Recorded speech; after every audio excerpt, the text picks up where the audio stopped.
Hop global TV ਵੇਖ ਰਹੇ ਸਾਰੇ ਹੀ ਦੇਸ਼ ਅਤੇ ਵਿਦੇਸ਼ਾਂ ਦੇ ਦਰਸ਼ਕਾਂ ਦਾ ਗੁਰਵੇਲ ਸਿੰਘ ਵੱਲੋਂ ਪ੍ਰੋਗਰਾਮ ਗੁਰਮਤਿ ਵਿਚਾਰ ਵਿੱਚ ਨਿੱਘਾ ਸਵਾਗਤ।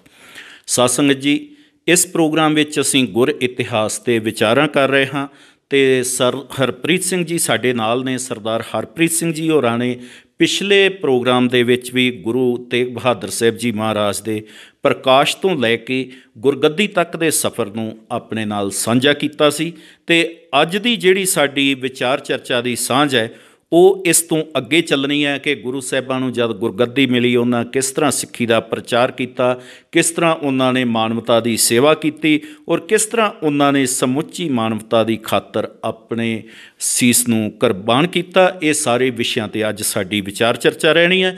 ਪਰ ਇਸ ਵਿਚਾਰ ਚਰਚਾ ਤੋਂ ਪਹਿਲਾਂ ਮੈਂ ਇੱਕ ਗੁਜ਼ਾਰਿਸ਼ ਜ਼ਰੂਰ ਕਰ ਦੇਵਾਂ ਕਿ ਤੁਸੀਂ ਜੇਕਰ ਇਸ ਵੀਡੀਓ ਨੂੰ YouTube 'ਤੇ ਦੇਖ ਰਹੇ ਹੋ ਤਾਂ ਇੱਥੇ ਵੀ ਸਾਡੇ ਇਸ ਚੈਨਲ ਨੂੰ ਸਬਸਕ੍ਰਾਈਬ ਕਰ ਦੇਵੋ ਜੀ। ਨਾਲ ਲੱਗਾ ਜੋ ਬੈਲ ਆਈਕਨ ਦਾ ਬਟਨ ਹੈ ਉਹ ਵੀ ਦਬਾ ਦੇਵੋ ਤਾਂ ਕਿ ਸਾਡੀ ਹਰ ਇੱਕ ਵੀਡੀਓ ਦੀ ਨੋਟੀਫਿਕੇਸ਼ਨ ਤੁਹਾਡੇ ਕੋਲ ਸਮੇਂ ਤੱਕ ਪਹੁੰਚ ਜਾਵੇ।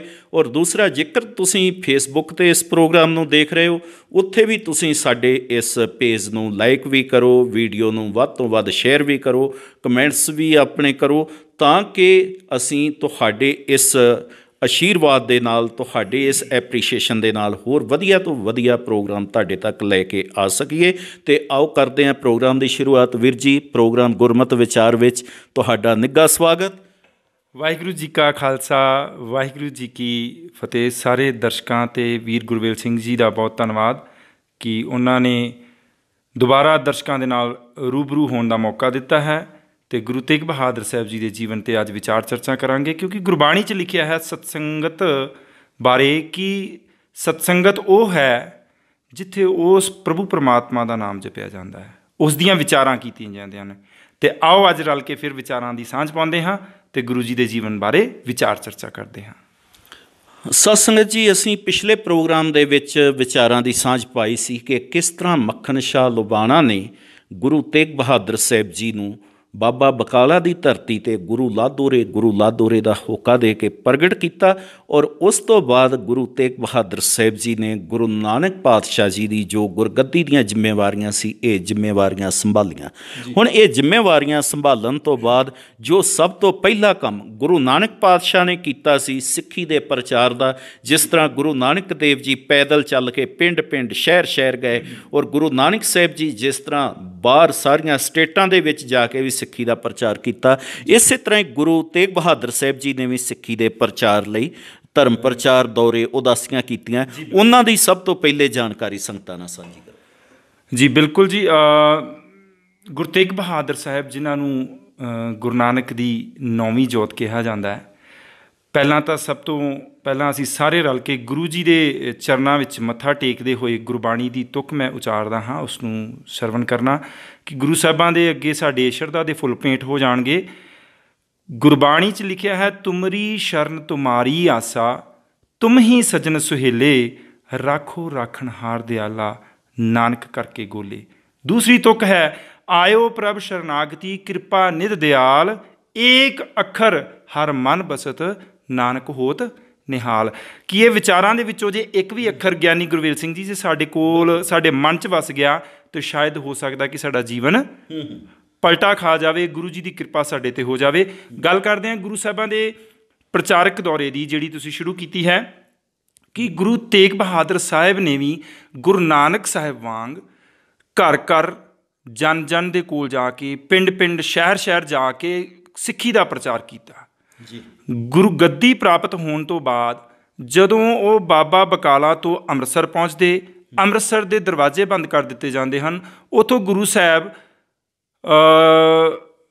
ਚੱਲ ਕੇ ਕੀਰਤਪੁਰ ਤੋਂ ਸਾਹਿਬ ਚੱਲਦੇ ਅਤੇ ਫਿਰ ਮਾਲਵਾ ਦੇ ਖੇਤਰ 'ਚ ਜਾ ਕੇ ਉਹ ਸਿੱਖੀ ਦਾ ਪ੍ਰਚਾਰ, ਜਿਹੜਾ ਸਿੱਖੀ ਦਾ ਸਿਧਾਂਤ ਸੀ, ਜਿਹੜੀ ਮਾਨਵਤਾ ਦੀ ਗੱਲ ਕੀਤੀ, ਮਾਨਵਤਾ ਦੀ ਸਾਂਝ ਦੀ ਗੱਲ ਕੀਤੀ, ਏਕੇ ਦੀ ਗੱਲ ਕੀਤੀ, ਭਾਈਚਾਰਕ ਸਾਂਝ ਦੀ ਗੱਲ ਕੀਤੀ, ਉਹਦਾ ਹੋਕਾ ਗੁਰੂ ਤੇਗ ਬਹਾਦਰ ਸਾਹਿਬ ਜੀ ਨੇ ਘਰ ਘਰ ਲੋਕਾਂ ਨੂੰ ਜਾ ਕੇ ਦਿੱਤਾ।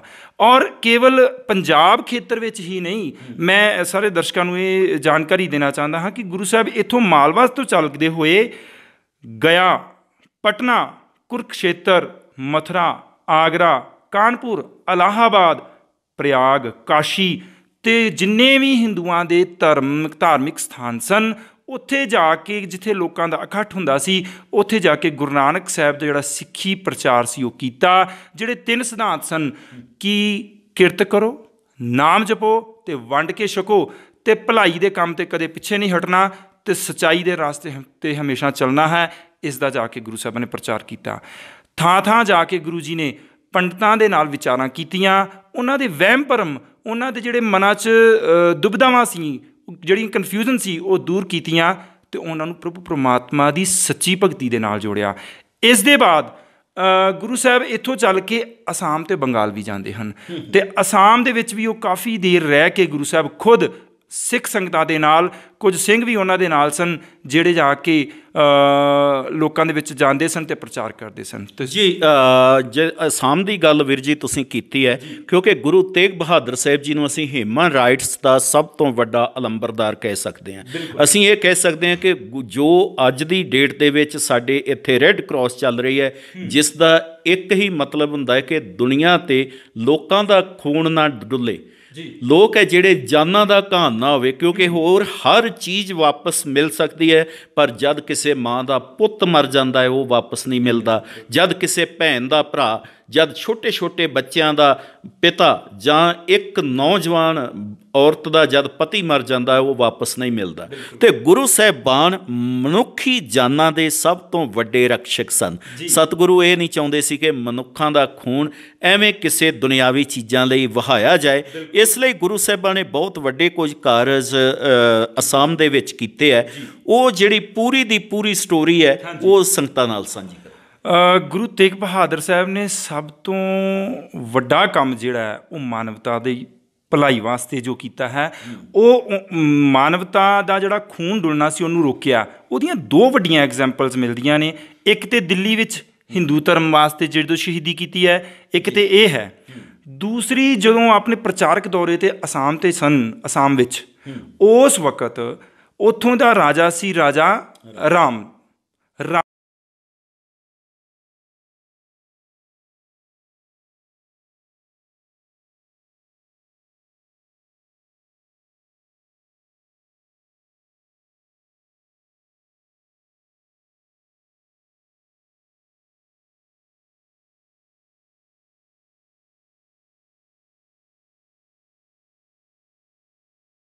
ਰਿਹਾ ਇਸ ਲਈ ਕਿ ਅਸਾਮ ਦਾ ਰਾਜਾ ਜਿਹੜਾ ਹੈ ਉਹ ਰਾਜਾ ਰਾਮ, ਉਸ ਨੂੰ ਹਰਾ ਕੇ ਉਸ ਦਾ ਇਲਾਕਾ ਹੜੱਪਿਆ ਜਾਏ ਅਤੇ ਆਪਣੇ ਨਾਲ ਮਿਲਾਇਆ ਜਾਏ। ਰਾਜਾ ਜੈ ਸਿੰਘ ਔਰੰਗਜ਼ੇਬ ਬਾਦਸ਼ਾਹ ਤੋਂ ਹੁਕਮ ਲੈ ਕੇ ਜਦੋਂ ਅਸਾਮ 'ਚ ਪਹੁੰਚਦਾ ਹੈ ਅਤੇ ਉੱਥੇ ਉਸ ਨੂੰ ਇਹ ਪਤਾ ਚੱਲਦਾ ਕਿ ਗੁਰੂ ਤੇਗ ਬਹਾਦਰ ਸਾਹਿਬ ਜਿਹੜੇ 9ਵੇਂ ਗੁਰੂ ਨਾਨਕ ਦੀ ਜੋਤ ਪਹੁੰਚੇ ਹੋਏ ਹੈ, ਉਹ ਸਿੱਖਾਂ ਦੇ ਨਾਲ ਮਿਲ ਕੇ ਇੱਥੇ ਪ੍ਰਚਾਰ ਕਰ ਰਹੇ ਨੇ। ਅਤੇ ਉਸ ਰਾਜਾ ਜਿਹੜਾ ਜੈ ਸਿੰਘ ਸੀ, ਉਸਨੇ ਸੋਚਿਆ ਕਿਉਂ ਨਾ ਇਸ ਸੰਤ ਮਹਾਂਪੁਰਖ ਦੇ ਵੀ ਦਰਸ਼ਨ ਕੀਤੇ ਜਾਣ। ਉਸ ਵਕਤ ਗੁਰੂ ਤੇਗ ਬਹਾਦਰ ਸਾਹਿਬ ਨੇ ਰਾਜਾ ਜੈ ਸਿੰਘ ਨਾਲ ਮੁਲਾਕਾਤ ਕੀਤੀ, ਅਤੇ ਜਦੋਂ ਰਾਜਾ ਜੈ ਸਿੰਘ ਅਤੇ ਅਸਾਮ ਦਾ ਰਾਜਾ ਰਾਮ ਰਾਏ ਜਿਹੜਾ ਸੀ ਰਾਮ, ਇਹਦੀ ਗੱਲਬਾਤ ਜਦੋਂ ਗੁਰੂ ਤੇਗ ਬਹਾਦਰ ਸਾਹਿਬ ਨੇ ਸੁਣੀ ਕਿ ਇਹਨਾਂ ਦੇ ਵਿੱਚ ਤਾਂ ਜੰਗ ਹੋਣ ਵਾਲਾ ਹੈ, ਇਹਨਾਂ ਦੇ ਵਿੱਚ ਬਹੁਤ ਤਗੜੀ ਲੜਾਈ ਹੋਣ ਵਾਲੀ ਹੈ, ਕਿਉਂਕਿ ਰਾਜਾ ਜੈ ਸਿੰਘ ਜੰਗ ਕਰਨ ਵਾਸਤੇ ਆਇਆ ਹੈ ਅਤੇ ਰਾਜਾ ਰਾਮ ਨੂੰ ਹਰਾਉਣ ਵਾਸਤੇ, ਉਸ ਦਾ ਰਾਜ ਹੜੱਪਣ ਵਾਸਤੇ। ਅਤੇ ਗੁਰੂ ਤੇਗ ਬਹਾਦਰ ਸਾਹਿਬ ਨੇ ਇੱਥੇ ਬਹੁਤ ਵੱਡਾ ਕਾਰਜ ਕੀਤਾ। ਗੁਰੂ ਤੇਗ ਬਹਾਦਰ ਸਾਹਿਬ ਨੇ ਦੋਨਾਂ ਰਾਜਿਆਂ ਨੂੰ ਇੱਕ ਥਾਂ ਇਕੱਠੇ ਕਰਕੇ ਉਹਨਾਂ ਦੀ ਸੁਲਾਹ ਕਰਾਈ, ਉਹਨਾਂ ਦੇ ਵਿੱਚ ਗੱਲਬਾਤ ਕਰਵਾ ਕੇ ਅਤੇ ਹੋਣ ਵਾਲੀ ਜੰਗ ਨੂੰ ਰੋਕਿਆ। ਜਦੋਂ ਇਹ ਜੰਗ ਰੁਕ ਗਈ, ਜਿੱਥੇ ਹਜ਼ਾਰਾਂ ਦੇ ਹਿਸਾਬ ਨਾਲ ਮਾਨਵਤਾ ਦਾ ਘਾਣ ਹੋਣਾ ਸੀ, ਖੂਨ ਵਗਣਾ ਸੀ, ਹਜ਼ਾਰਾਂ ਦੇ ਹਿਸਾਬ ਨਾਲ ਸਿਪਾਹੀ ਮਾਰੇ ਜਾਣੇ ਸਨ, ਗੁਰੂ ਸਾਹਿਬਾਂ ਨੇ ਆਪਣੀ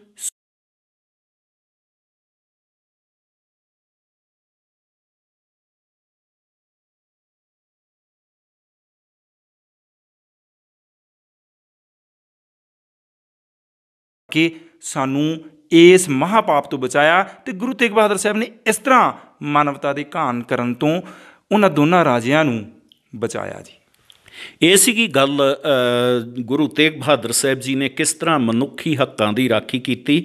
ਔਰ ਅਗਲਾ ਸਵਾਲ ਆਉਂਦਾ ਹੈ, ਅਸੀਂ ਸਿੱਧੇ ਹੀ ਅਸਾਮ ਤੋਂ ਸਤਿਗੁਰੂ ਜੀ ਫੇਰ ਵਾਪਸ ਆਉਂਦੇ ਨੇ ਅਨੰਦਪੁਰ ਸਾਹਿਬ। ਅਤੇ ਅਨੰਦਪੁਰ ਸਾਹਿਬ ਹੈ ਜਿਹੜਾ ਇਹ ਸ਼ਹਿਰ ਕਿਵੇਂ ਵਸਾਇਆ ਗਿਆ ਔਰ ਇਸ ਸ਼ਹਿਰ ਦੀ ਮਹਾਨਤਾ ਹੈ ਜਿਹੜੀ ਉਹ ਜਿਸ ਤਰੀਕੇ ਦੇ ਨਾਲ ਹੋਈ ਉਹ ਗੱਲ ਆਪਾਂ ਪਿਛਲੇ ਪ੍ਰੋਗਰਾਮ 'ਚ ਆਲਰੇਡੀ ਕਰ ਚੁੱਕੇ ਹਾਂ। ਅਤੇ ਅੱਗੇ ਹੁਣ ਅਸੀਂ ਇਸ ਤੋਂ ਚੱਲਦੇ ਹਾਂ ਕਿ ਇੱਥੇ ਅਨੰਦਪੁਰ ਸਾਹਿਬ ਦੇ ਵਿੱਚ ਰਹਿੰਦਿਆਂ ਹੀ ਸਤਿਗੁਰਾਂ ਦੇ ਦਰਬਾਰ ਦੇ ਵਿੱਚ ਕਸ਼ਮੀਰੀ ਪੰਡਤ ਆਉਂਦੇ ਨੇ।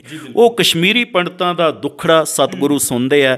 ਉਹ ਸਾਰੇ ਦਾ ਸਾਰਾ ਕਿਸ ਤਰ੍ਹਾਂ ਦੇ ਹਾਲਾਤ ਸਨ, ਕਿਵੇਂ ਉਹ ਸਾਰਾ ਹੋ ਰਿਹਾ ਸੀ, ਕਸ਼ਮੀਰੀ ਪੰਡਤਾਂ ਦੇ ਆਗਮਨ ਦੀ ਗੱਲ ਹੈ ਜਿਹੜੀ ਸਤਿਗੁਰਾਂ ਦੇ ਦਰਬਾਰ ਵਿੱਚ ਉਹ ਸਾਂਝੀ। ਬਿਲਕੁਲ ਜੀ।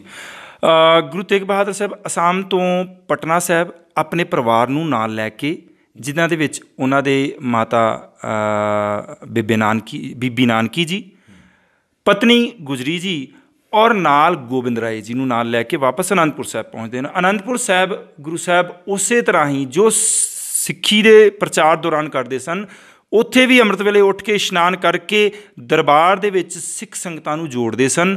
ਅਤੇ ਹਰ ਇੱਕ ਜੋ ਵੀ ਉਹਨਾਂ ਦੇ ਕੋਲ ਚੱਲ ਕੇ ਆਉਂਦਾ ਸੀ ਉਸ ਦੀ ਦੁੱਖ ਤਕਲੀਫ, ਉਸ ਦੀ ਸਮੱਸਿਆ ਨੂੰ ਸੁਣ ਕੇ ਜਿੱਥੋਂ ਤੱਕ ਗੁਰੂ ਸਾਹਿਬਾਂ ਦੀ ਕਿਰਪਾ ਸੀ, ਰਹਿਮਤ ਬਖਸ਼ਿਸ਼ ਸੀ, ਉੱਥੋਂ ਤੱਕ ਗੁਰੂ ਸਾਹਿਬ ਉਹਨਾਂ ਦੇ ਦੁੱਖ ਦੁਖੜੇ ਦੂਰ ਕਰਦੇ ਸਨ। ਪਰ ਅੱਜ ਤੱਕ ਕੋਈ ਵੀ ਐਸਾ ਕੋਈ ਰੋਗੀ, ਮੁਸੀਬਤ ਭਰਿਆ ਕੋਈ ਐਸਾ ਇਨਸਾਨ ਨਹੀਂ ਸੀ ਜਿਹੜਾ ਗੁਰੂ ਜੀ ਦੇ ਦਰ ਤੋਂ ਖਾਲੀ ਗਿਆ ਹੋਵੇ। ਸੋ ਗੱਲ ਮੈਂ ਇੱਥੇ ਇਹ ਦੱਸਣਾ ਚਾਹੁੰਦਾ ਹਾਂ ਕਿ ਉਸ ਵਕਤ ਜਿਹੜੇ ਪੰਜਾਬ ਦੇ ਹਾਲਾਤ ਵੀ ਕੁਛ ਚੰਗੇ ਨਹੀਂ ਸਨ। ਕਾਰਨ ਇਹ ਸੀ ਕਿ ਔਰੰਗਜ਼ੇਬ ਬਾਦਸ਼ਾਹ ਜਿਹੜਾ ਸੀ ਉਸਨੇ ਇੰਤਹਾ ਕਰ ਦਿੱਤੀ ਸੀ ਜ਼ੁਲਮ ਦੀ, ਕਿਉਂਕਿ ਉਹਦੇ ਦਿਮਾਗ ਵਿੱਚ ਇੱਕ ਇਹੀ ਗੱਲ ਵਸੀ ਹੋਈ ਸੀ ਕਿ ਇਸਲਾਮ ਧਰਮ ਅੱਛਾ ਹੈ, ਇਸਲਾਮ ਧਰਮ ਅੱਛਾ ਹੈ, ਮੈਂ ਸਾਰੇ ਧਰਮਾਂ ਦੇ ਲੋਕਾਂ ਨੂੰ ਇਸਲਾਮ ਧਰਮ ਵਿੱਚ ਲਿਆਉਣਾ ਹੈ ਜੀ। ਅਤੇ ਇਸ ਕਾਰਨ ਵਾਸਤੇ ਉਸਨੇ ਆਪਣੇ ਇੱਕ ਖਾਸ ਜਿਹੜਾ ਸਿਪਾਹ ਸਲਾਰ ਸੀ, ਜਿਹੜਾ ਉਸ ਵਕਤ ਸੈਨਾ ਦਾ ਮੁਖੀ ਸੀ, ਸ਼ੇਰ ਅਫਗਾਨ ਖਾਨ ਜਿਹਦਾ ਨਾਮ ਦੱਸਿਆ ਹੈ, ਉਸ ਦਾ ਇਹ ਜਿੰਮਾ ਲਾਇਆ ਕਿ ਕਸ਼ਮੀਰ ਦੇ ਵਿੱਚ ਜਿਹੜੇ ਪੰਡਤ ਹਨ ਉਹਨਾਂ ਨੂੰ ਖਾਸ ਤੌਰ 'ਤੇ ਉਹਨਾਂ ਵੱਲ ਧਿਆਨ ਦੇ ਕੇ ਉਹਨਾਂ ਨੂੰ ਹਿੰਦੂ ਧਰਮ ਦੇ ਵਿੱਚੋਂ ਹਟਾ ਕੇ ਮੁਸਲਮਾਨ ਧਰਮ 'ਚ ਲਿਆਂਦਾ ਜਾਵੇ, ਕਿਉਂਕਿ ਉਹ ਪੰਡਤ ਬੜੇ ਮਹਾਨ ਅਤੇ ਵਿਦਵਾਨ ਹਨ। ਕਿਉਂਕਿ ਉਹਨਾਂ ਪੰਡਤਾਂ ਅਤੇ ਵਿਦਵਾਨਾਂ ਦੇ ਕਹਿਣ 'ਤੇ ਹੀ ਪਿੱਛੇ ਪਿੱਛੇ ਸਾਰੀ ਲੋਕਾਈ ਚੱਲਦੀ ਹੈ, ਅਤੇ ਜੇ ਪੰਡਤ ਬਦਲ ਗਏ, ਧਰਮ ਬਦਲ ਲਿਆ, ਅਤੇ ਉਹ ਲੋਕਾਈ ਵੀ ਬਦਲ ਜਾਏਗੀ। ਅਤੇ ਸ਼ੇਰ ਅਫਗਾਨ ਦੇ ਕਹਿਣ 'ਤੇ ਖਾਨ ਦੇ ਕਹਿਣ 'ਤੇ ਜ਼ੁਲਮ ਬਹੁਤ ਇੰਤਹਾ 'ਤੇ ਪਹੁੰਚਿਆ ਹੋਇਆ ਸੀ। ਖਾਸ ਤੌਰ 'ਤੇ ਪੰਡਤ ਜਿਹੜੇ ਸਨ ਉਹਨਾਂ ਨੂੰ ਮਾਰਿਆ ਜਾ ਰਿਹਾ ਸੀ, ਵੱਢਿਆ ਜਾ ਰਿਹਾ ਸੀ, ਡਰਾਇਆ ਜਾ ਰਿਹਾ ਸੀ। ਅਤੇ ਉੱਥੋਂ ਦੇ ਸਾਰੇ ਕਸ਼ਮੀਰ ਦੇ ਪੰਡਤ ਇਕੱਠੇ ਹੋ ਕੇ ਉਹਨਾਂ ਨੇ ਇਹ ਸਲਾਹ ਕੀਤੀ ਕਿ ਹੁਣ ਕੀ ਕੀਤਾ ਜਾਵੇ, ਕਿਉਂਕਿ ਔਰੰਗਜ਼ੇਬ ਬਾਦਸ਼ਾਹ ਨੇ ਇਹ ਕਿਹਾ ਹੋਇਆ ਸੀ ਕਿ ਮੈਨੂੰ 1.25 ਮਣ ਜਨੇਊ ਰੋਜ਼ ਦਾ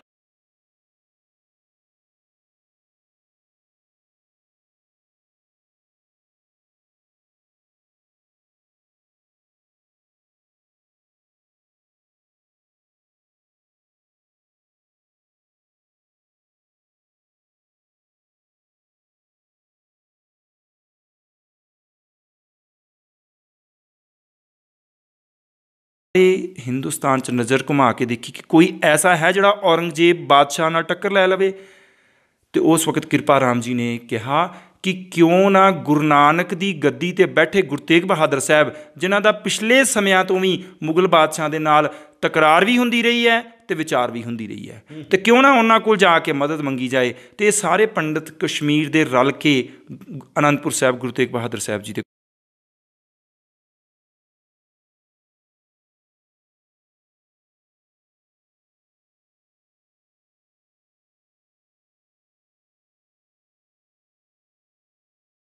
ਸ਼ਾਂਤੀ ਮਿਲਦੀ ਹੈ।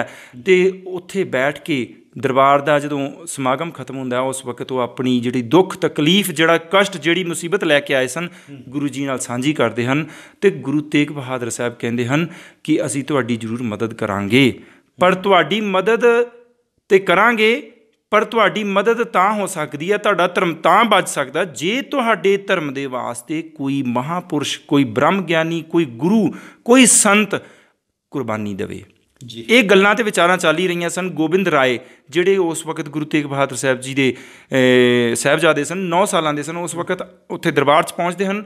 ਗੁਰੂ ਤੇਗ ਬਹਾਦਰ ਸਾਹਿਬ ਜੀ ਨੂੰ ਕਹਿੰਦੇ ਹਨ ਕਿ ਇਹ ਕੌਣ ਹਨ ਅਤੇ ਕੀ ਕਰਨ ਆਏ ਹਨ। ਅਤੇ ਗੁਰੂ ਤੇਗ ਬਹਾਦਰ ਸਾਹਿਬ ਜੀ ਕਹਿੰਦੇ ਹਨ ਕਿ ਇਹ ਕਸ਼ਮੀਰ ਦੇ ਪੰਡਤ ਹਨ ਅਤੇ ਔਰੰਗਜ਼ੇਬ ਇਹਨਾਂ 'ਤੇ ਜ਼ੁਲਮ ਅਤੇ ਅਨਿਆਂ ਕਰ ਰਿਹਾ ਹੈ, ਇਹਨਾਂ ਦਾ ਧਰਮ ਜ਼ਬਰਦਸਤੀ ਇਹਨੂੰ ਕਨਵਰਟ ਕਰ ਰਿਹਾ ਹੈ, ਤੇ ਇਹ ਸਾਡੇ ਕੋਲ ਮਦਦ ਲਈ ਪਹੁੰਚੇ ਹਨ। ਤੇ ਉਸ ਵਕਤ ਨਿਤੜਕ ਹੋ ਕੇ ਗੁਰੂ ਗੋਬਿੰਦ ਰਾਏ ਜੀ ਨੇ ਕਿਹਾ ਕਿ ਪਿਤਾ ਜੀ ਤੁਸੀਂ ਇਹਨਾਂ ਦੀ ਮਦਦ ਕਰੋ। ਗੁਰੂ ਜੀ ਨੇ ਕਿਹਾ ਅਸੀਂ ਇਹਨਾਂ ਨੂੰ ਆਸ਼ਵਾਸਨ ਦਿਲਾਇਆ ਹੈ ਕਿ ਅਸੀਂ ਇਹਨਾਂ ਦੀ ਮਦਦ ਕਰਾਂਗੇ। ਤੇ ਗੁਰੂ ਤੇਗ ਬਹਾਦਰ ਸਾਹਿਬ ਦੇ ਸਾਹਮਣੇ ਗੋਬਿੰਦ ਰਾਏ ਜੀ ਨੇ ਕਿਹਾ ਤੇ ਫਿਰ ਮਦਦ ਕਰੋ। ਉਹਨਾਂ ਨੇ ਕਿਹਾ ਜੀ ਇਹਨਾਂ ਦੀ ਮਦਦ, ਇਹਨਾਂ ਦਾ ਧਰਮ ਤਾਂ ਬਚ ਸਕਦਾ ਹੈ ਜੇ ਕੋਈ ਮਹਾਂਪੁਰਖ ਇਹਨਾਂ ਦੇ ਵਾਸਤੇ ਆਪਣੀ ਕੁਰਬਾਨੀ ਦੇਵੇ। ਤੇ ਉਸ ਵਕਤ ਗੁਰੂ ਗੋਬਿੰਦ ਰਾਏ ਜੀ ਨੇ ਆਪਣੇ ਪਿਤਾ ਜੀ ਨੂੰ ਇਹ ਕਿਹਾ, ਪਿਤਾ ਜੀ ਤੁਹਾਡੇ ਤੋਂ ਵੱਡਾ ਸੰਤ, ਮਹਾਂਪੁਰਖ ਤੇ ਗੁਰੂ ਕੌਣ ਹੋ ਸਕਦਾ ਹੈ? ਇਹਨਾਂ ਨਿਮਾਣਿਆਂ ਦਾ ਜਾ ਕੇ ਤੁਸੀਂ ਹੱਥ ਫੜੋ, ਇਹਨਾਂ ਦੀ ਮਦਦ ਕਰੋ, ਇਹਨਾਂ ਦਾ ਧਰਮ ਬਚਾਵੋ ਜੀ। ਵਾਕਿਆ ਹੀ ਇਸ ਦੇ ਵਿੱਚੋਂ ਸਾਨੂੰ ਇਹ ਦੇਖਣ ਨੂੰ ਮਿਲਦਾ ਹੈ ਕਿ ਕਹਿੰਦੇ ਨੇ ਸੇਵਾ ਦੇਸ਼ ਦੀ ਕਰਨੀ ਬੜੀ ਔਖੀ, ਗੱਲਾਂ ਕਰਨੀਆਂ ਬਹੁਤ ਸੁਖੱਲੀਆਂ ਨੇ। ਜਿਨ੍ਹਾਂ ਦੇਸ਼ ਦੀ ਸੇਵਾ 'ਚ ਪੈਰ ਪਾਇਆ ਉਹਨਾਂ ਲੱਖਾਂ ਮੁਸੀਬਤਾਂ ਝੱਲੀਆਂ ਨੇ। ਇਹ ਭਾਰਤ ਦੇਸ਼ ਦੇ ਵਾਸਤੇ ਸੇਵਾ ਕਰਨੀ ਸੀ, ਹਿੰਦ ਦੀ ਚਾਦਰ ਬਣਨਾ ਸੀ ਗੁਰੂ ਤੇਗ ਬਹਾਦਰ ਸਾਹਿਬ ਜੀ ਮਹਾਰਾਜ ਨੇ। ਔਰ ਇਸੇ ਲਈ ਹੀ ਸਤਿਗੁਰਾਂ ਨੇ ਜਿਹੜਾ ਕਿਹਾ ਸੀ ਕਿ ਜਾਓ ਔਰੰਗਜ਼ੇਬ ਤੱਕ ਇਹ ਸੁਨੇਹਾ ਪਹੁੰਚਾ ਦੇਵੋ ਕਿ ਜੇਕਰ ਤੁਸੀਂ ਗੁਰੂ ਤੇਗ ਬਹਾਦਰ ਸਾਹਿਬ ਜੀ ਦਾ ਧਰਮ ਤਬਦੀਲ ਕਰ ਲਵੋਗੇ, ਅਸੀਂ ਆਪਣੇ ਆਪ ਧਰਮ ਤਬਦੀਲ ਕਰ ਲਵਾਂਗੇ। ਔਰ ਜੇਕਰ ਗੁਰੂ ਤੇਗ ਬਹਾਦਰ ਸਾਹਿਬ ਜੀ ਦਾ ਧਰਮ ਨਹੀਂ ਤਬਦੀਲ ਹੋਏਗਾ ਤੇ ਜਿਸ ਰਸਤੇ ਗੁਰੂ ਸਾਹਿਬ ਚੱਲਣਗੇ ਅਸੀਂ ਵੀ ਉਸੇ ਰਸਤੇ ਚੱਲਾਂਗੇ। ਇਹ ਗੱਲ ਪਹੁੰਚ ਜਾਂਦੀ ਹੈ ਔਰੰਗਜ਼ੇਬ ਦੇ ਕੋਲ।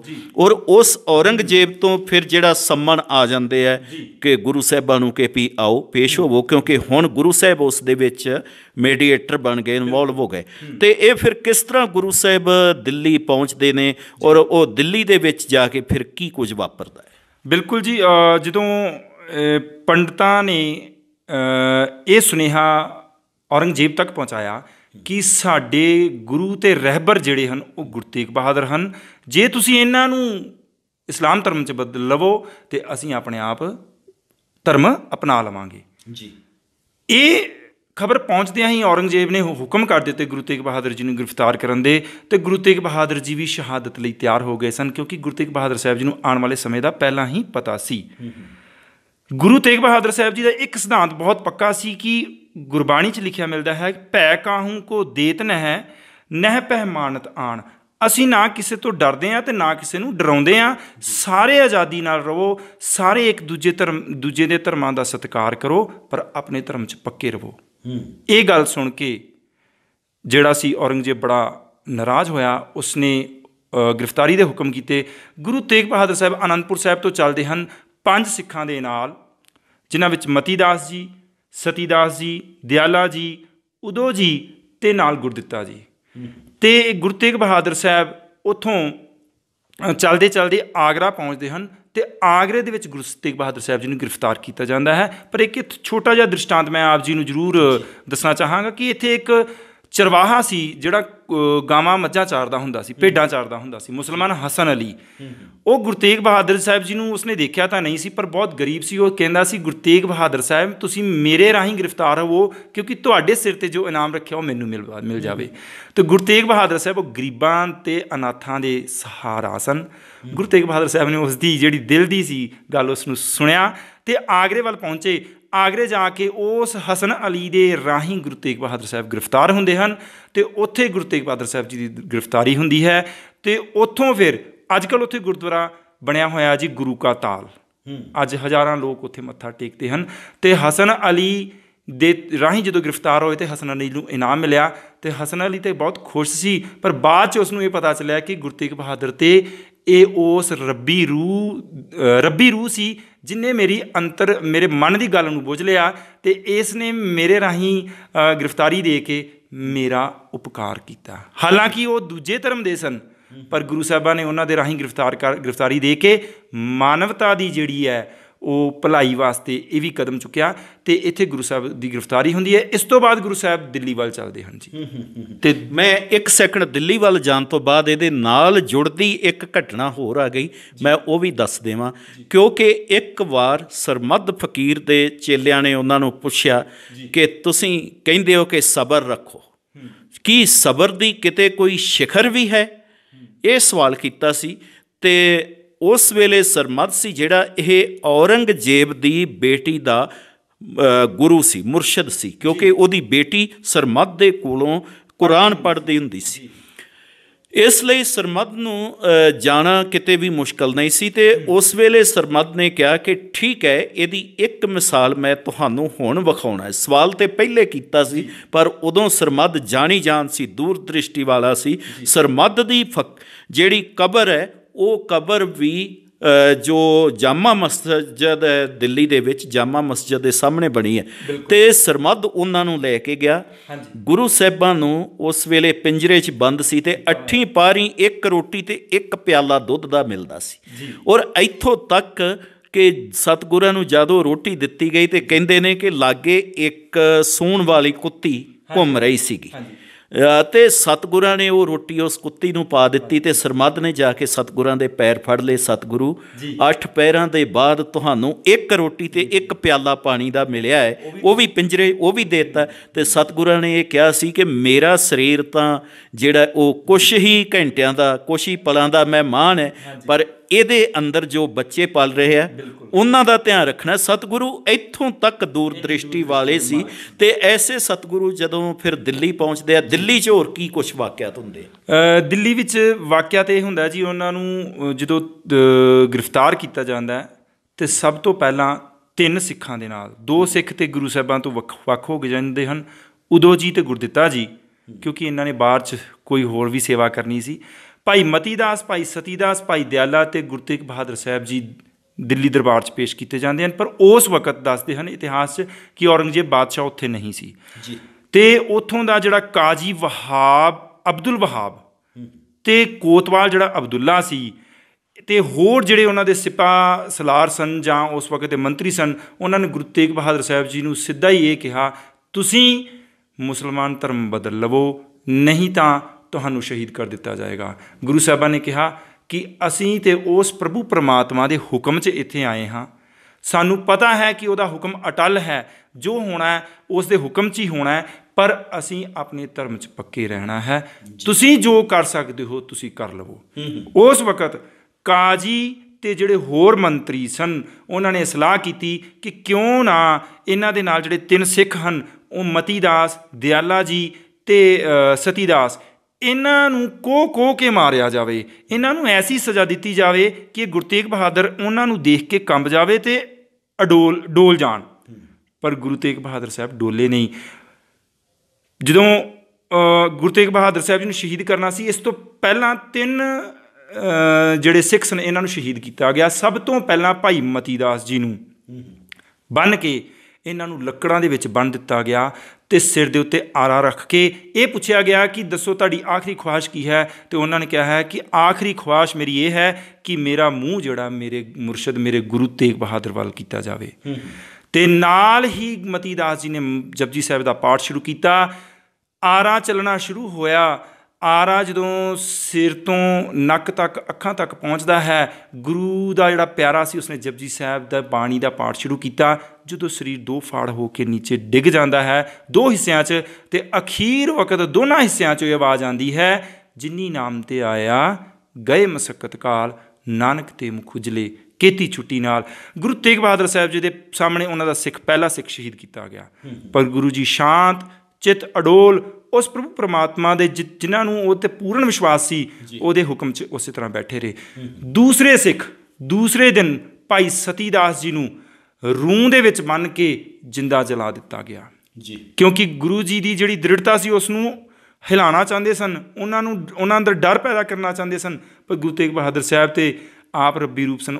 ਉਹ ਤੇ ਐਸੀ ਮਿਸਾਲ ਦੁਨੀਆ 'ਚ ਕਾਇਮ ਕਰਨ ਆਏ ਸਨ ਜਿਹੜੀ ਨਾ ਕੋਈ ਕਰ ਸਕਦਾ ਹੈ, ਨਾ ਕਿਸੇ ਨੇ ਕੀਤੀ ਸੀ, ਅਤੇ ਨਾ ਕੋਈ ਆਉਣ ਵਾਲੇ ਸਮੇਂ 'ਚ ਕਰੇਗਾ ਜੀ। ਦੂਸਰੇ ਭਾਈ ਸਾਹਿਬ ਭਾਈ ਸਤੀ ਦਾਸ ਜੀ ਨੂੰ ਸ਼ਹੀਦ ਕਰਨ ਤੋਂ ਬਾਅਦ ਭਾਈ ਦਿਆਲਾ ਜੀ ਨੂੰ ਦੇਗ ਦੇ ਵਿੱਚ ਉਬਾਲਿਆ ਗਿਆ। ਗਰਮ ਪਾਣੀ ਦੇ ਵਿੱਚ ਦੇਗਚਾ ਰੱਖ ਕੇ ਉਹਦੇ ਵਿੱਚ ਉਹਨਾਂ ਨੂੰ ਬੰਦ ਕਰ ਦਿੱਤਾ ਗਿਆ ਅਤੇ ਉੱਤੋਂ ਢੱਕਣ ਬੰਦ ਕਰਕੇ ਭਾਈ ਦਿਆਲਾ ਜੀ ਦਾ ਸਰੀਰ ਵਿੱਚ ਹੀ ਗਲ ਗਿਆ। ਪਰ ਉਹਨਾਂ ਨੇ ਆਪਣੇ ਜਿਹੜੇ ਮੁਰਸ਼ਦ ਸੀ, ਆਪਣੇ ਜਿਹੜੇ ਗੁਰੂ ਸੀ ਤੇਗ ਬਹਾਦਰ ਸਾਹਿਬ, ਉਹਨਾਂ ਦਾ ਧਿਆਨ ਅਤੇ ਉਹਨਾਂ ਦੀ ਗੁਰਬਾਣੀ ਨੂੰ ਵਿਸਾਰਿਆ ਨਹੀਂ। ਗੁਰੂ ਸਾਹਿਬਾਂ ਦੇ ਸਾਹਮਣੇ ਉਹ ਸ਼ਹੀਦ ਹੋ ਗਏ। ਸੋ ਇਹ ਜਦੋਂ ਤਿੰਨੋਂ ਸ਼ਹੀਦ ਹੁੰਦੇ ਹਨ, ਉਸ ਵਕਤ ਫਿਰ ਗੁਰੂ ਤੇਗ ਬਹਾਦਰ ਸਾਹਿਬ ਜੀ ਨੂੰ ਔਰੰਗਜ਼ੇਬ ਦੇ ਬਾਦਸ਼ਾਹ ਦੇ ਦਰਬਾਰ 'ਚ ਪੇਸ਼ ਕੀਤਾ ਜਾਂਦਾ ਹੈ ਔਰ ਇਹ ਕਿਹਾ ਜਾਂਦਾ ਹੈ ਕਿ ਤੁਹਾਡੇ ਸਾਹਮਣੇ ਤਿੰਨੋਂ ਸ਼ਹੀਦ ਹੋ ਗਏ ਹਨ, ਇਸੇ ਤਰ੍ਹਾਂ ਤੁਹਾਨੂੰ ਸ਼ਹੀਦ ਕਰ ਦਿੱਤਾ ਜਾਏਗਾ। ਇੱਕ ਮੌਕਾ ਤੁਹਾਡੇ ਵਾਸਤੇ ਹੈ ਤੁਸੀਂ ਆਪਣਾ ਧਰਮ ਬਦਲ ਲਵੋ। ਗੁਰੂ ਤੇਗ ਬਹਾਦਰ ਸਾਹਿਬ ਨੇ ਕਿਹਾ ਕਿ ਅਸੀਂ ਧਰਮ ਨਹੀਂ ਬਦਲਾਂਗੇ। ਕਹਿੰਦੇ ਅਸੀਂ 3 ਸ਼ਰਤਾਂ ਤੁਹਾਡੇ ਸਾਹਮਣੇ ਰੱਖਦੇ ਹਾਂ, ਜਾਂ ਮੁਸਲਮਾਨ ਬਣ ਜਾਓ, ਜਾਂ ਕਰਾਮਾਤ ਕਰਕੇ ਦਿਖਾਓ, ਤੇ ਜਾਂ ਫਿਰ ਮਰਨ ਲਈ, ਸ਼ਹੀਦ ਹੋਣ ਲਈ ਤਿਆਰ ਹੋ ਜਾਓ। ਗੁਰੂ ਸਾਹਿਬਾਨ ਨੇ ਕਿਹਾ ਕਿ ਭੈ ਕਾਹੂ ਕੋ ਦੇਤ ਨਹਿ, ਨਹਿ ਭੈ ਮਾਨਤ ਆਣ। ਅਸੀਂ ਨਾ ਡਰਦੇ ਹਾਂ ਨਾ ਡਰਾਉਂਦੇ ਹਾਂ, ਆਜ਼ਾਦ ਹਾਂ, ਆਜ਼ਾਦ ਰਵਾਂਗੇ, ਕਿਉਂਕਿ ਸਾਰੇ ਧਰਮ ਜਿਹੜੇ ਹਨ ਉਹ ਸਤਿਕਾਰਯੋਗ ਹਨ, ਪਰ ਆਪਣੇ ਧਰਮ 'ਚ ਰਹਿਣਾ ਇਹ ਇੱਕ ਦ੍ਰਿੜਤਾ ਹੈ। ਅਸੀਂ ਆਪਣੇ ਧਰਮ ਨੂੰ ਛੱਡਣਾ ਨਹੀਂ, ਅਟਲ ਰਹਿਣਾ ਹੈ। ਤੁਸੀਂ ਜੋ ਕਰਨਾ ਹੈ ਉਹ ਕਰੋ। ਇਸ ਤਰ੍ਹਾਂ ਅਸੀਂ ਦੇਖਦੇ ਹਾਂ ਕਿ ਆਪਣੇ ਆਪ ਨੂੰ ਕੁਰਬਾਨ ਕਰ ਦੇਣਾ ਇਹ ਕੋਈ ਛੋਟੀ ਗੱਲ ਨਹੀਂ ਹੈ, ਉਹ ਵੀ ਦੂਸਰੇ ਲਈ, ਉਸ ਦੀ ਖਾਤਰ। ਕਿਉਂਕਿ ਗੁਰੂ ਘਰ ਦਾ ਜੋ ਸਿਧਾਂਤ ਹੈ, ਜੇਕਰ ਜ਼ਬਰਦਸਤੀ ਗੁਰੂ ਨਾਨਕ ਪਾਤਸ਼ਾਹ ਜੀ ਨੂੰ ਜਨੇਊ ਪਾਉਣ ਲੱਗੇ ਤੇ ਸਤਿਗੁਰਾਂ ਨੇ ਕਿਹਾ ਨਹੀਂ, ਜ਼ਬਰਦਸਤੀ ਇਹ ਜਨੇਊ ਪਹਿਨ ਨਹੀਂ ਦੇਵਾਂਗੇ। ਜੇ ਸਤਿਗੁਰਾਂ ਨੇ ਕੋਲ ਇਹ ਗੱਲ ਆਈ ਕਿ ਜ਼ਬਰਦਸਤੀ ਜਨੇਊ ਲਾਹੁਣ ਲੱਗੇ ਨੇ, ਤੇ ਸਤਿਗੁਰਾਂ ਕਿਹਾ ਜ਼ਬਰਦਸਤੀ ਜਨੇਊ ਲਹਿਣ ਵੀ ਨਹੀਂ ਦੇਵਾਂਗੇ। ਗੱਲ ਕੀ, ਮਨੁੱਖੀ ਅਧਿਕਾਰਾਂ ਦੀ ਖਾਤਰ ਇਹ ਕੁਰਬਾਨੀਆਂ ਦੇ ਦੇਣੀਆਂ ਕੋਈ ਸੌਖਾ ਕੰਮ ਨਹੀਂ ਹੁੰਦਾ, ਬਹੁਤ ਔਖਾ ਕੰਮ ਹੈ। ਔਰ ਇਸ ਤੋਂ ਬਾਅਦ ਜਿਹੜੀ ਘਟਨਾ ਹੈ, ਉਹ ਸਤਿਗੁਰਾਂ ਨੂੰ ਉਹ ਸ਼ਹੀਦ ਕਰ ਦਿੰਦੇ ਆ। ਸ਼ਹੀਦੀ ਤੋਂ ਬਾਅਦ ਦੇ ਵਿੱਚ, ਕਿਉਂਕਿ ਆਖਰ 'ਚ ਸਾਨੂੰ ਇਹ ਗੱਲਾਂ ਜਿਹੜੀਆਂ ਨੇ ਸਾਡੇ ਕੋਲ ਸਮਾਂ ਇਜਾਜ਼ਤ ਨਹੀਂ ਜ਼ਿਆਦਾ ਦਿੰਦਾ, ਅਤੇ ਲਾਸਟ ਦੇ ਵਿੱਚ ਹੁਣ ਅਸੀਂ ਸਤਿਗੁਰਾਂ ਦੀ ਸ਼ਹਾਦਤ ਔਰ ਉਸ ਤੋਂ ਬਾਅਦ ਉਹਨਾਂ ਦੇ ਧੜ ਤੇ ਸੀਸ ਦਾ ਸੰਸਕਾਰ, ਉਹ ਸਾਰੀਆਂ ਗੱਲਾਂ ਸਾਂਝੀਆਂ। ਬਿਲਕੁਲ ਜੀ। ਗੁਰੂ ਤੇਗ ਬਹਾਦਰ ਸਾਹਿਬ ਜੀ ਨੂੰ ਸ਼ਹਾਦਤ ਕਰਨ ਦਾ ਦਿਨ ਆ ਗਿਆ। ਢੰਡੋਰਾ ਪੂਰੇ ਦਿੱਲੀ ਸ਼ਹਿਰ 'ਚ ਫਿਰਵਾ ਦਿੱਤਾ ਗਿਆ, ਅਤੇ ਉੱਥੇ ਹਿੰਦੂ ਮੁਸਲਿਮ ਸਾਰੇ ਇਕੱਠੇ ਹੋ ਗਏ। ਦਿੱਲੀ ਦਾ ਚਾਂਦਨੀ ਚੌਂਕ ਬੜਾ ਖਾਸ ਚੌਂਕ। ਔਰ ਇੱਥੇ ਮੈਂ ਇੱਕ ਹੋਰ ਗੱਲ ਕਹਿਣੀ ਭੁੱਲ ਗਿਆ ਕਿ ਮਤੀ ਦਾਸ ਜੀ ਨੂੰ ਵੀ ਇੱਥੇ ਹੀ ਥੋੜ੍ਹਾ ਜਿਹਾ ਦੂਰੀ ਜਾ ਕੇ ਉੱਥੇ ਇੱਕ ਚੌਂਕ ਸ਼ਹੀਦ ਕੀਤਾ ਗਿਆ। ਉੱਥੇ ਅੱਜ ਮਤੀ ਦਾਸ ਚੌਰਾਹਾ ਨਾਮ ਪਿਆ ਹੋਇਆ ਹੈ, ਕਿਉਂਕਿ ਉਸੇ ਜਗ੍ਹਾ 'ਤੇ ਹੀ ਉਹ ਤਿੰਨੋਂ ਸ਼ਹੀਦ ਹੋਏ। ਗੁਰੂ ਤੇਗ ਬਹਾਦਰ ਸਾਹਿਬ ਜੀ ਦਾ ਜਦੋਂ ਸ਼ਹਾਦਤ ਦਾ ਦਿਨ ਆਉਂਦਾ ਹੈ, ਅਤੇ ਗੁਰੂ ਤੇਗ ਬਹਾਦਰ ਸਾਹਿਬ ਅੰਮ੍ਰਿਤ ਵੇਲੇ ਇਸ਼ਨਾਨ ਕਰਕੇ ਅਤੇ ਸ਼ਹਾਦਤ ਵਾਲੀ ਜਗ੍ਹਾ 'ਤੇ ਬੈਠ ਜਾਂਦੇ ਹਨ। ਔਰ ਉਹ ਖੂਹ ਜਿੱਥੇ ਇਸ਼ਨਾਨ ਕੀਤਾ ਉਹ ਵੀ ਅੱਜ ਮੌਜੂਦ ਹੈ, ਅਤੇ ਉੱਥੇ ਹੀ ਲਾਗੇ ਬੈਠ ਜਾਂਦੇ ਹਨ। ਜਿਹੜਾ ਜਲਾਦ ਸੀ ਜਲਾਲੂਦੀਨ, ਜਿਸ ਨੂੰ ਸਮਾਣੇ ਤੋਂ ਬੁਲਾਇਆ ਗਿਆ ਸੀ, ਉਸ ਵਕਤ ਸ਼ੇਖ ਜਲਾਲੂਦੀ, ਕੋਤਵਾਲ ਅਬਦੁੱਲਾ ਅਤੇ ਕਾਜੀ ਅਬਦੁਲ ਵਹਾਬ ਜੀ, ਇਹ ਤਿੰਨੋਂ ਗੁਰੂ ਸਾਹਿਬਾਂ ਦੇ ਸਾਹਮਣੇ ਖੜੇ ਹੋ ਜਾਂਦੇ ਹਨ। ਅਤੇ ਇਹ ਕਹਿੰਦੇ ਹਨ, ਸਭ ਤੋਂ ਪਹਿਲਾਂ ਕਾਜੀ ਬੋਲਦਾ ਹੈ। ਕਾਜੀ ਕਹਿੰਦਾ ਕਿ ਮੇਰੇ ਖਾਨਦਾਨ 'ਚ ਸਾਰੇ ਕਾਜੀ ਹਨ, ਮੈਂ ਖਾਨਦਾਨੀ ਕਾਜੀ ਹਾਂ, ਤੁਸੀਂ ਆਪਣਾ ਧਰਮ ਬਦਲ ਲਓ। ਗੁਰੂ ਸਾਹਿਬਾਂ ਨੇ ਕੋਈ ਜਵਾਬ ਨਾ ਦਿੱਤਾ। ਕੋਤਵਾਲ ਨੇ ਕਿਹਾ ਕਿ ਮੇਰੇ ਸਾਰੇ ਖਾਨਦਾਨ 'ਚ ਹੀ ਕੋਤਵਾਲੀ ਦੇ ਥਾਣੇਦਾਰ ਅਤੇ ਸਿਪਾਹੀ ਹਨ, ਤੁਸੀਂ ਆਪਣਾ ਧਰਮ ਬਦਲ ਲਓ। ਜਲਾਦ ਕਹਿੰਦਾ ਕਿ ਮੇਰੇ ਖਾਨਦਾਨ ਦੇ ਵਿੱਚ ਜਿੰਨੇ ਵੀ ਹੋਏ ਹਨ ਉਹ ਸਾਰੇ ਜਲਾਦ ਹੋਏ ਹਨ। ਅਤੇ ਗੁਰੂ ਤੇਗ ਬਹਾਦਰ ਸਾਹਿਬ ਨੇ ਬੜੇ ਪਿਆਰ ਨਾਲ, ਬੜੇ ਸ਼ਾਂਤ ਸੁਭਾਅ ਨਾਲ ਇਹ ਕਿਹਾ ਕਿ ਚੰਗਾ ਹੋਇਆ ਖਾਨਦਾਨੀਆਂ ਦੇ ਨਾਲ ਮੇਰਾ ਵਾਹ ਪਿਆ ਹੈ, ਕਿਉਂਕਿ ਮੇਰਾ ਵੀ ਜਿਹੜਾ ਖਾਨਦਾਨ ਹੈ ਉਹ ਸ਼ਹੀਦਾਂ ਦਾ ਹੈ। ਬਿਲਕੁਲ ਜੀ। ਕਿਉਂਕਿ ਮੇਰੇ ਪਿਤਾ ਗੁਰੂ ਅਰਜਨ ਦੇਵ ਜੀ, ਗੁਰੂ ਹਰਗੋਬਿੰਦ ਸਾਹਿਬ ਜੀ, ਦਾਦਾ ਜੀ ਜਿਹੜੇ ਸਨ ਉਹ ਗੁਰੂ ਅਰਜਨ ਦੇਵ ਜੀ, ਅਤੇ ਉਹਨਾਂ ਨੇ ਕਿਹਾ ਕਿ ਅਸੀਂ ਵੀ ਸੰਤ, ਅਸੀਂ ਵੀ ਮਹਾਂਪੁਰਖ ਖਾਨਦਾਨੀ ਹਾਂ, ਅਸੀਂ ਵੀ ਖਾਨਦਾਨੀ ਸ਼ਹੀਦੀਆਂ ਦੇਣ ਵਾਲੇ ਹਾਂ, ਅਤੇ ਤੁਸੀਂ ਚਿੰਤਾ ਨਾ ਕਰੋ, ਮੈਂ ਵੀ ਪਿੱਛੇ ਨਹੀਂ ਹਟਾਂਗਾ ਅਤੇ ਤੁਸੀਂ ਵੀ ਨਹੀਂ ਹਟੋਗੇ।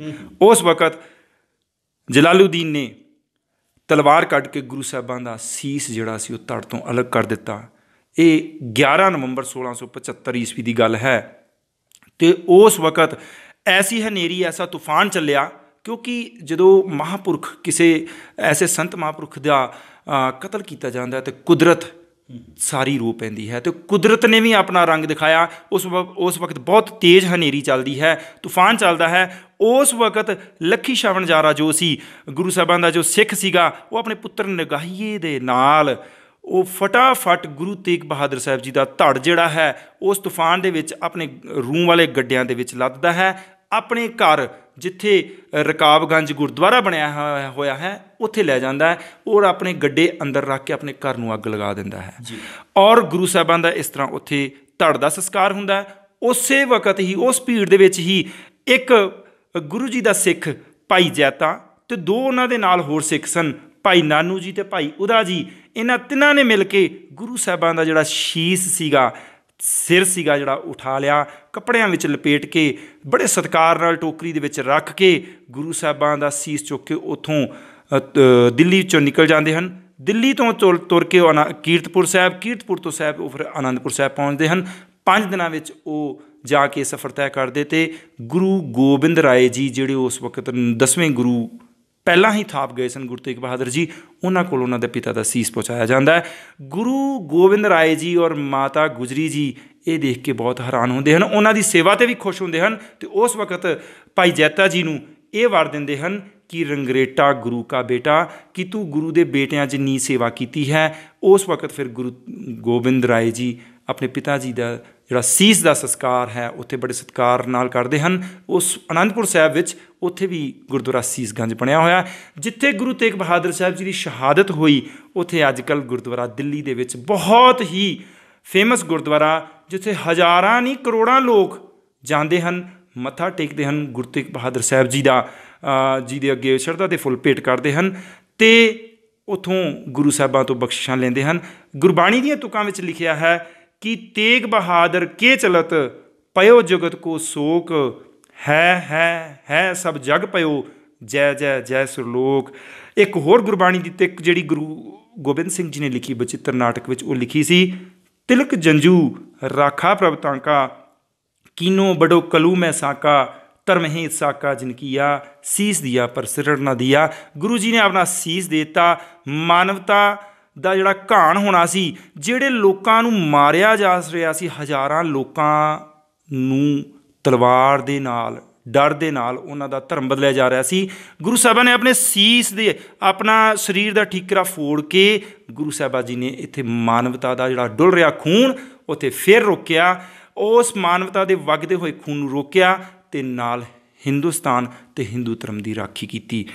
ਇੱਥੇ ਇੱਕ ਗੁਰਬਾਣੀ ਦੀ ਤੁਕ ਜ਼ਰੂਰ ਬੋਲਾਂਗਾ ਕਿ ਗੁਰੂ ਤੇਗ ਬਹਾਦਰ ਸਾਹਿਬ ਬਾਰੇ ਗੁਰੂ ਗੋਬਿੰਦ ਸਿੰਘ ਜੀ ਕਹਿੰਦੇ ਹਨ, ਠੀਕਰ ਫੋਰ ਦਲੀ ਸਿਰ ਪ੍ਰਭੁਰ ਕੀਓ ਪਿਆਨ, ਤੇਗ ਬਹਾਦਰ ਸੀ ਕਿਰਿਆ ਕਰੀ ਨਾ ਇਨਹੁਆਨ।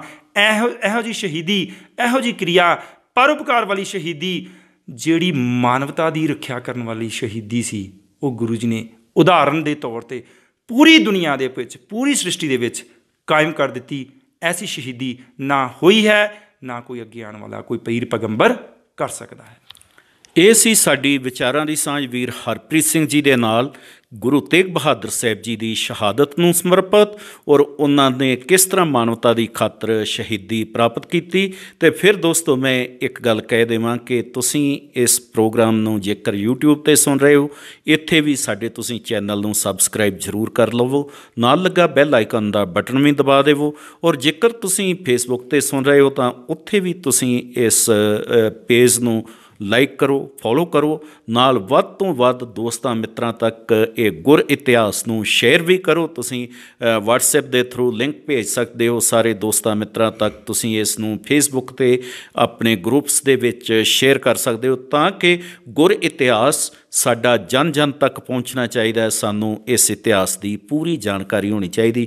ਵੀਰ ਜੀ, ਤੁਸੀਂ ਇਸ ਪ੍ਰੋਗਰਾਮ ਦੇ ਵਿੱਚ ਆਏ ਔਰ ਅੱਗੇ ਤੋਂ ਵੀ ਅਗਲੇ ਸਤਿਗੁਰੂ ਸਾਹਿਬਾਨ ਦੇ ਜੀਵਨ ਤੇ ਆਸ ਕਰਦੇ ਹਾਂ ਇਸੇ ਤਰ੍ਹਾਂ ਪ੍ਰੋਗਰਾਮ ਬਣਾ ਕੇ ਲੈ ਕੇ ਆਓਗੇ, ਤਾਂ ਕਿ ਆਪਾਂ ਸਾਰਾ ਹੀ ਗੁਰ ਇਤਿਹਾਸ ਔਰ ਸਿੱਖ ਇਤਿਹਾਸ ਇਸ ਤਰੀਕੇ ਨਾਲ ਕਵਰ ਕਰਨਾ ਹੈ। ਅਤੇ ਆਪ ਜੀ ਦੇ ਇਸ ਪ੍ਰੋਗਰਾਮਾਂ 'ਚ ਆਉਣ ਲਈ ਧੰਨਵਾਦ ਮੇਰੇ ਸਾਰੇ ਦਰਸ਼ਕਾਂ ਦਾ। ਵੀਰ ਗੁਰਵੇਲ ਸਿੰਘ ਜੀ ਦਾ ਇੱਕ ਛੋਟੀ ਜਿਹੀ ਗੱਲ ਮੇਰੇ ਹਿਸਾਬ ਨਾਲ ਤਾਂ ਬਹੁਤ ਵੱਡੀ ਹੈ ਕਿ ਗੁਰੂ ਜੀ ਦੇ ਜੀਵਨ ਤੋਂ ਸਿੱਖਿਆ ਕੀ ਮਿਲਦੀ ਹੈ। ਸਿੱਖਿਆ ਇਹ ਮਿਲਦੀ ਹੈ ਕਿ ਤਿਆਗ ਅਤੇ ਬਲਿਦਾਨ ਦੀ ਮੂਰਤ ਸਨ ਗੁਰੂ ਤੇਗ ਬਹਾਦਰ ਸਾਹਿਬ। ਉਹਨਾਂ ਨੇ ਪਰਉਪਕਾਰ ਕੀਤੇ ਹਨ, ਅਤੇ ਜਿਵੇਂ ਹਿਊਮਨ ਰਾਈਟਸ ਦੀ ਗੱਲ ਗੁਰੂ ਤੇਗ ਬਹਾਦਰ ਸਾਹਿਬ ਬਾਰੇ ਮੇਰੇ ਵੀਰ ਗੁਰਵੇਲ ਜੀ ਨੇ ਕੀਤੀ ਹੈ, ਅਤੇ ਵਾਕਈ ਮਾਨਵਤਾ ਦੀ ਰੱਖਿਆ ਕੀਤੀ ਗੁਰੂ ਤੇਗ ਬਹਾਦਰ ਸਾਹਿਬ ਜੀ ਨੇ। ਔਰ ਗੁਰੂ ਤੇਗ ਬਹਾਦਰ ਸਾਹਿਬ ਜੀ ਦੇ ਜੀਵਨ ਤੋਂ ਇਹ ਸਿੱਖਿਆ ਵੀ ਮਿਲਦੀ ਹੈ ਕਿ ਭਗਤੀ ਅਤੇ ਸਿਮਰਨ ਕਦੇ ਵੀ ਛੱਡਣੀ ਨਹੀਂ, ਅਤੇ ਉਸ ਪ੍ਰਭੂ ਪਰਮਾਤਮਾ ਦੇ ਹੁਕਮ 'ਚ ਰਹਿਣਾ ਹੈ, ਅਤੇ ਉਸ ਪ੍ਰਭੂ ਪਰਮਾਤਮਾ ਦੇ ਹੁਕਮ 'ਚ ਰਹਿੰਦਿਆਂ ਉਸ ਦੀ ਭਗਤੀ ਨੂੰ ਕਰਨਾ ਹੈ, ਮਾਨਵਤਾ ਦੀ ਭਲਾਈ ਕਰਨੀ ਹੈ, ਪਰਉਪਕਾਰ ਕਰਨੇ ਹਨ, ਅਤੇ ਨਾਲ ਹੀ ਨਾਲ ਉਸ ਪ੍ਰਭੂ ਪਰਮਾਤਮਾ ਦਾ ਸਿਮਰਨ ਕਰਨਾ ਹੈ। ਅਖੀਰ 'ਤੇ ਮੈਂ ਗੁਰੂ ਸਾਹਿਬਾਨ ਜੀ ਦੀ ਦੋ ਤੁਕਾਂ ਬੋਲ ਕੇ ਜ਼ਰੂਰ ਸਮਾਪਤੀ ਕਰਾਂਗਾ। ਗੁਰੂ ਤੇਗ ਬਹਾਦਰ ਸਿਮਰੀਐ ਕਰ ਨੌ ਨਿਧਿ ਆਵੈ ਧਾਏ, ਸਭ ਥਾਈਂ ਹੋਏ ਸਹਾਏ। ਜਿਹੜੇ ਗੁਰੂ ਤੇਗ ਬਹਾਦਰ ਸਾਹਿਬ ਜੀ ਨੂੰ ਸਿਮਰਦੇ ਹਨ, ਉਹਨਾਂ ਨੂੰ ਸਾਰੀਆਂ ਸ਼ਕਤੀਆਂ, ਸਾਰੀਆਂ ਦਾਤਾਂ ਗੁਰੂ ਸਾਹਿਬਾਂ ਵੱਲੋਂ ਮਿਲਦੀਆਂ ਹਨ। ਸੋ ਮੇਰੇ ਸਾਰੇ ਦਰਸ਼ਕਾਂ ਦਾ ਫਿਰ ਤੋਂ ਧੰਨਵਾਦ। ਵੀਰ ਗੁਰਵੇਲ ਸਿੰਘ ਜੀ ਦਾ ਧੰਨਵਾਦ। ਵਾਹਿਗੁਰੂ ਜੀ ਕਾ ਖਾਲਸਾ, ਵਾਹਿਗੁਰੂ ਜੀ ਕੀ ਫਤਿਹ।